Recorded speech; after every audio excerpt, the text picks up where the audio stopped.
All right, let's dive into this, shall we? We're looking at quality time as a love language, and I know you're really keen to unpack this one.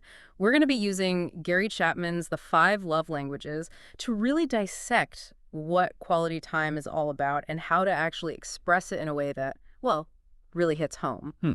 Yeah. Chapman really nailed it when he pointed out that we all experience love so differently. And the whole concept of love languages is fascinating because it recognizes that we don't all communicate love in the same way. Yeah. And not getting that can cause some real bumps in a relationship. Yeah, and I think that's why the story of Bill and Betty Jo is so powerful, remember. They were really struggling to connect, even though Bill was showering Betty Jo with compliments and positive affirmations, all those words of affirmation. But the thing is, Chapman originally thought words of affirmation were the answer for them, but clearly something was off. Right. And what's really interesting is that the shift to focusing on quality time wasn't just about doing things together. It addressed a deeper need for Betty Jo. Mhm. Like she really craved that shared experience, that feeling of truly being present with Bill, not just physically in the same room, but emotionally connected. That's such a good point. It really highlights the difference between just being there, like physically, and actually engaging in quality time, which is so much deeper. It reminds me of what Chapman says about like a father playing with his child. It's not about the actual toy or the game itself. It's the father's undivided attention that makes the child feel loved and valued. And that brings us to what Chapman calls quality conversation, which is like a core part of quality time. And, his story of Patrick, the husband who was always giving advice, really shows how easy it is to miss the mark. Patrick, even though he meant well, just didn't get that his wife needed empathetic listening, not solutions. And you know what?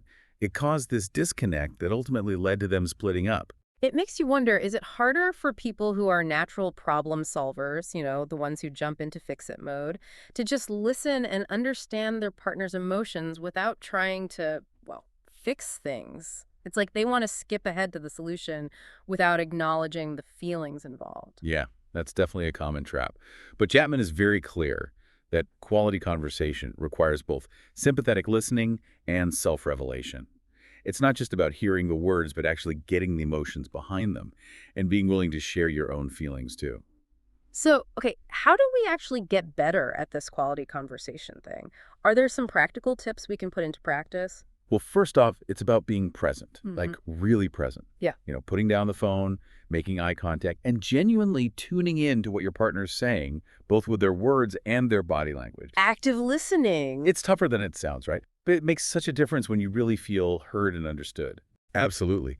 And don't be afraid to ask those clarifying questions either. It shows you're paying attention and want to make sure you're getting their perspective. And another thing, try to resist that urge to interrupt.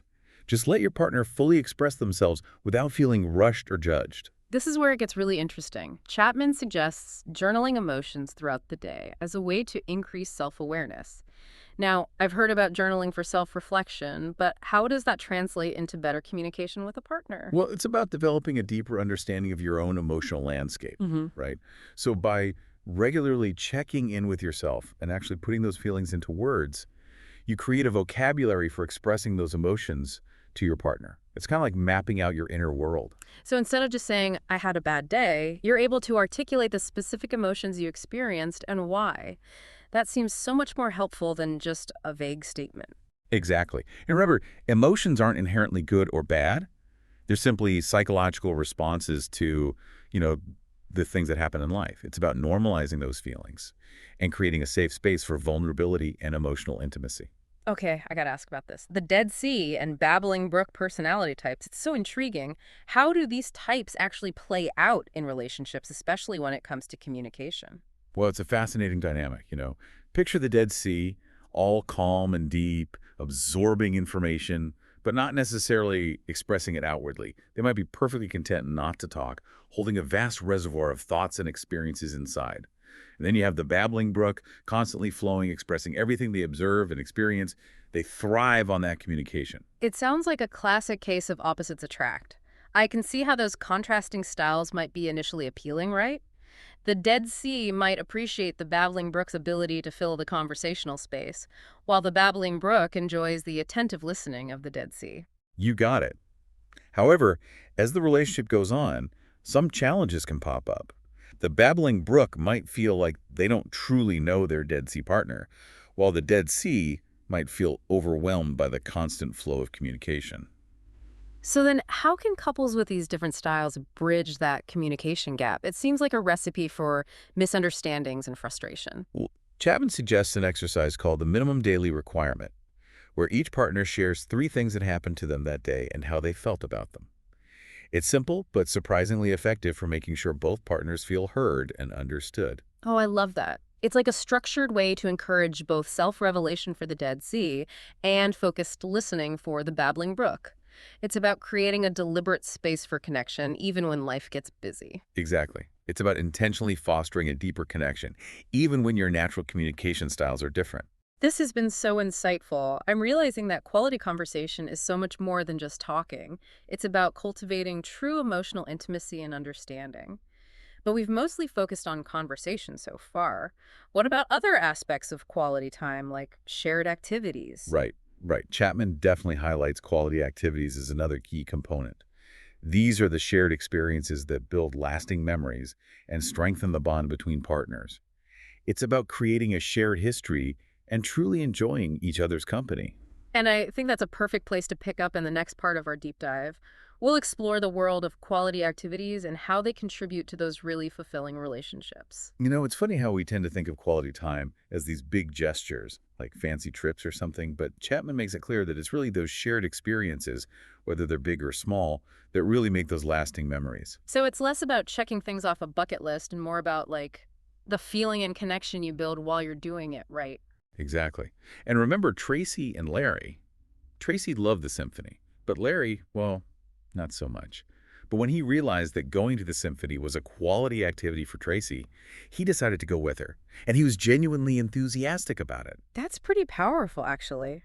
It wasn't that Larry all of a sudden loved classical music. It was more about showing love by doing something that was important to Tracy. It's kind of like learning to speak a different love language, even if it's not your native one. Exactly. It's about putting in the effort to connect on a deeper level, even if it means stepping outside your comfort zone and being open to your partner's interests. And those shared experiences, they become part of your relationship story, right? It's like later on you can look back and say, remember that time it's like weaving a tapestry of memories that strengthens the bond over time. You got it. It's those moments that might seem ordinary, but because they're filled with positive energy and shared enjoyment, they become extraordinary in the context of a loving relationship. Okay, but let's get real for a second. Life is busy. How do we actually find the time for these quality activities, especially when we're juggling work, family, all of that? It feels like it's one of those things that easily gets pushed aside. Yeah, that's a very real concern. But Chapman's answer is pretty straightforward. We make time. Just like we make time to eat, we prioritize what matters most to us. I like that. It's like we wouldn't skip meals because we were too busy, so why would we neglect our relationships by not giving them the nourishment they need, which in this case is quality time? Exactly. It takes conscious effort, some planning, maybe even saying no to things we normally do solo so we can create that space for shared experiences. When it comes down to it, making time for these moments is like investing in the health and longevity of the relationship. So what are some actual examples of these quality activities? Our listener might appreciate some concrete ideas to work with. For sure, it could be something active, like maybe hiking a new trail together or trying a rock climbing class, That sounds fun. Getting your heart rate up while enjoying nature and each other's company? or maybe something more low-key, like checking out a local farmer's market early on a Saturday morning. Picture yourself strolling through the stalls, picking out fresh produce, maybe sampling some artisanal cheese. Ooh, yeah. A farmer's market is such a sensory experience. All the sights, the smells, the tastes, it definitely creates a unique shared experience. And then maybe cooking a meal together using the ingredients you picked up. Now you're getting it. It's about finding those activities that speak to both of you and let you connect on different levels. It doesn't have to be fancy or expensive. It's the shared enjoyment that really counts. How about something a little more off the beaten path? You know, Chapman often talks about thinking beyond those typical date night ideas. Absolutely. He suggests things like going to a local town hall meeting or volunteering together at an animal shelter. That's a great idea. Not only are you spending quality time together, but you're also engaging with your community or helping a cause you both care about. Talk about a double win. It's about finding those common interests, even if they're unexpected, and using them as a jumping-off point for quality time. And remember, even activities that seem mundane can become special when you approach them with the right intention. So like Doing laundry together? Exactly. It might sound boring on the surface, but Yeah. picture this. You put on some music, chat while you fold, maybe even turn it into a playful competition. Who can fold the most shirts in a minute? Okay, I see what you mean. It's not so much about the task itself, it's about the attitude you bring to it and the connection you create while you're doing it. So, how do we actually figure out what activities would truly resonate with our partner? Communication. Communication, communication. Instead of just assuming you know what your partner enjoys, talk to them. Have a real, honest conversation. Chapman suggests asking your partner to make a list of 5 activities they'd love to do with you and then commit to trying one each month. I love that. It shows that you're truly interested in understanding what your partner wants and that you're willing to explore new things together. It takes all the guesswork out of planning quality time and ensures that both partners feel valued and heard. It's about being proactive and intentional in creating those shared experiences that strengthen the connection between you. This has been eye-opening. Quality activities are such an important part of speaking the love language of quality time. But before we move on, is there anything else our listeners should consider when choosing these activities and really engaging in them? Yes, actually, a few key things. First, always be mindful of your partner's energy levels and preferences. Don't push an activity if they're exhausted or just not feeling it. Makes sense. It's about being sensitive to their needs and finding a good balance between trying new things and respecting their boundaries. Exactly. Second, be present and engaged in the activity. Like, really present. Put those phones away, minimize distractions, and genuinely focus on connecting with your partner. It's easy to get caught up in our devices or mentally checking off our to-do lists, but those moments of quality time are so valuable. It's about truly being in the moment and enjoying the experience together. And lastly, don't be afraid to get creative. Think outside the box.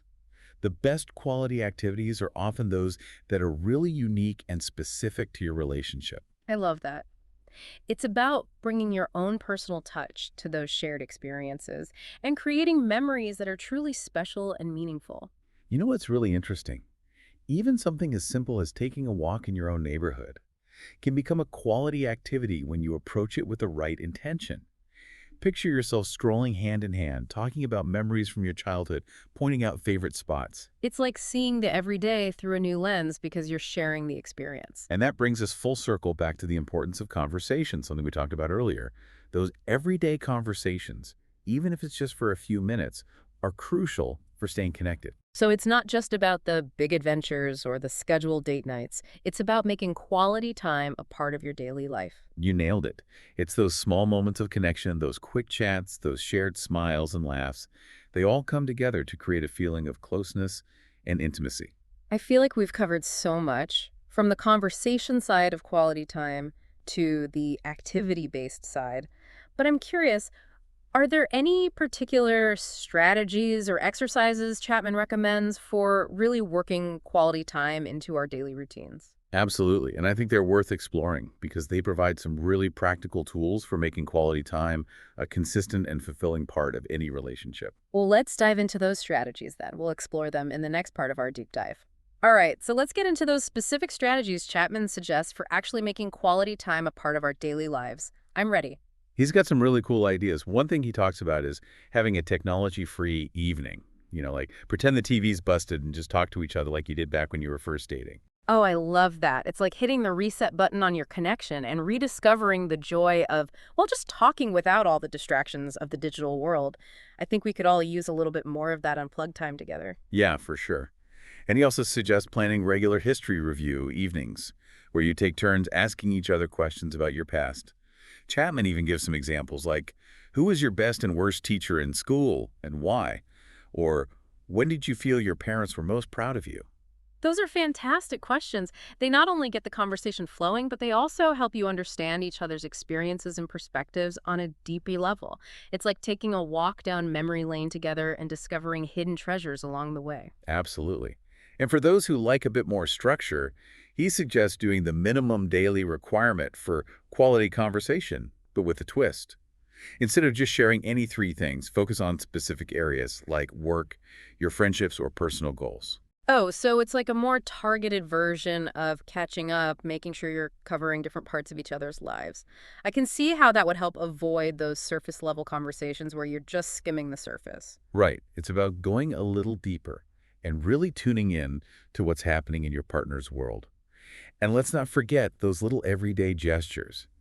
Chapman emphasizes that even those seemingly insignificant things can really speak volumes when they're done with intention. Such as, give us some examples. Well, think about something as simple as making eye contact while your partner's talking, or giving them a back rub at the end of a long day. Or maybe surprising them with their favorite takeout food, or leaving a sweet note where they'll find it. Exactly. Those little acts of kindness, those thoughtful gestures, they all add up and contribute to that overall feeling of being loved and appreciated. And it's important to remember, it's not about the grand gestures or elaborate plans. It's about that consistent effort to connect in meaningful ways, even if they're small. This whole conversation has been so insightful. I feel like I finally understand what quality time truly means and how to make it happen in a way that's authentic and, well, just feels good. That's great to hear. It's been a pleasure exploring this with you. Absolutely. But before we say goodbye, I'd love to leave our listener with a question to think about. Go for it. Okay, here it is. If you could only choose one quality time activity to do with your partner this week, what would it be and why? And how would you make it extra special, really reflecting your partner's unique interests and personality? Ooh, that's a great one.